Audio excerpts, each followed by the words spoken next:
Bien que confinée, l'équipe de Books vous a concocté un nouveau numéro que vous pouvez retrouver dans les kiosques ouverts, mais aussi et surtout sur notre site internet.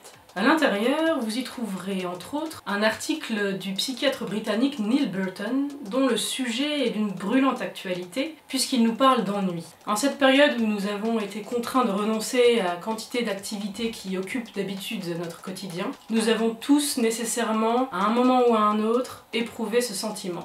Mais alors, qu'est-ce que l'ennui exactement ? Contrairement à ce qu'on pourrait imaginer, Neil Burton explique que ce n'est pas un état de molle apathie, mais plutôt un sentiment d'excitation que nous ne parvenons pas à canaliser ni à satisfaire. Nous voudrions faire quelque chose d'intéressant, mais nous en sommes incapables et c'est ça qui nous contrarie.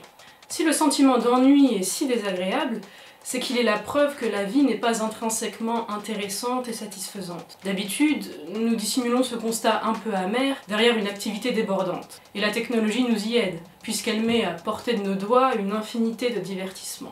Mais bizarrement, ça ne semble pas avoir éradiqué l'ennui. En fait, c'est même pire. Au lieu de nous sentir rassasiés, nous avons besoin de toujours plus de stimulation. Alors que faire ? Pour Neil Burton, inutile de faire la guerre à l'ennui. Mieux vaut l'accepter et y voir l'opportunité d'explorer son moi profond. Il cite ce conseil qu'un maître zen donnait à ses disciples. Ajouter en méditant à toute activité qu'on trouve ennuyeuse. Par exemple, faire la queue au supermarché en méditant. Ou bien se laver les mains en méditant. Et puis pour ceux qui ne seraient pas adeptes de la méditation, la lecture reste un très bon antidote à l'ennui. Et bonne nouvelle, le nouveau numéro de Books vient de sortir.